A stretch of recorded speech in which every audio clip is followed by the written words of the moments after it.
Hi everyone, Mara and Dan here from the Workplace team. We've seen how organizations all over the world are transforming how they communicate and collaborate, making them more open and productive. And today, we want to share some of the innovative ideas and best practices that highlight ways to use Workplace that you may not have thought of. So today, we're going to be talking about using live video. Many of you have used live video in Workplace to broadcast company-wide meetings, to share customer stories, special moments, and more.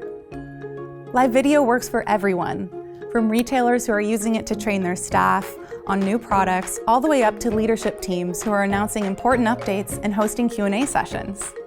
If you haven't tried it yet, you can go live in Workplace by navigating to the group that you'd like to broadcast to, and then just click Go Live.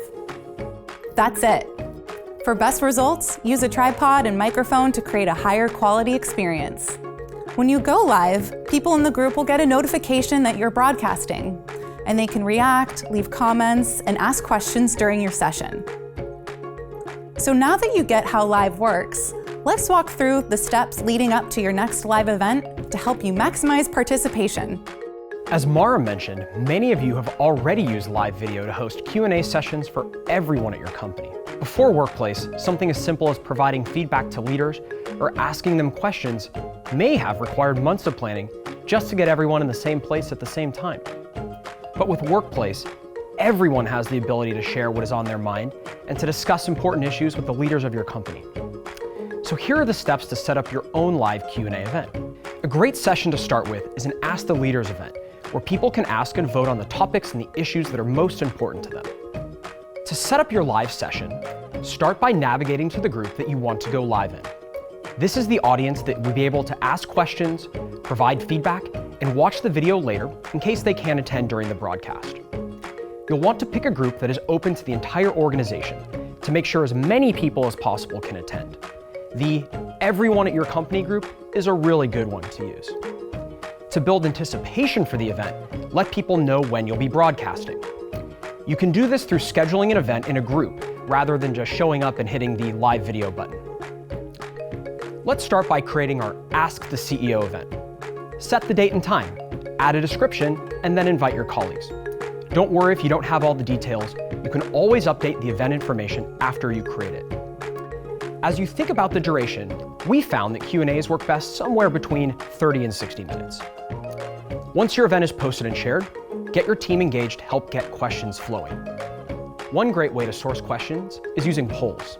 Polls are the perfect venue to source what is top of mind for your colleagues and to vote on the ideas shared by others. When your Q&A starts, a best practice we've learned is to kick things off by answering a few questions from the poll first. It also helps people feel less shy about participating. Note, the most popular questions will be at the top of the poll. Before you dive into the broadcast with your entire company, it's time to practice. You'll want to do that in a different group than your main event.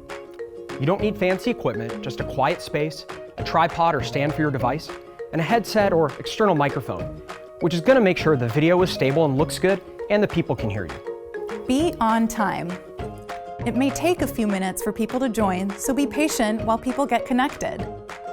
When it's finally time for the event, here are some tips we've learned to help make your event successful. Have a strong internet connection and a backup like a phone or hotspot. Your audience is counting on you. You'll also want to invite a colleague to help you moderate and share questions that are coming in. It's really hard to answer questions while reading incoming questions at the same time. When selecting from the audience's questions, address the submitter by name and thank them for participating, like, "Hey Dan, thanks for asking me that." And finally, be yourself. The best part about live video is that people will get to see and hear the real you.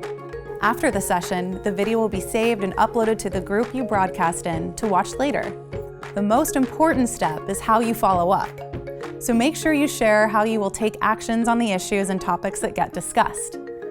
So Dan and I walked you through the recommended steps to host a live Q&A at your company. There are of course many other things that you can showcase in a live event this year.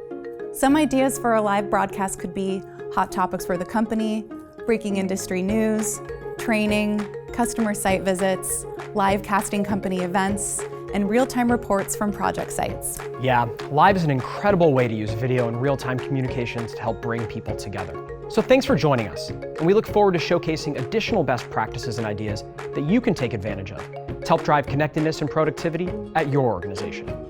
And oh yeah, make sure to tell us how you're planning to use live video in the comments. Thanks for watching.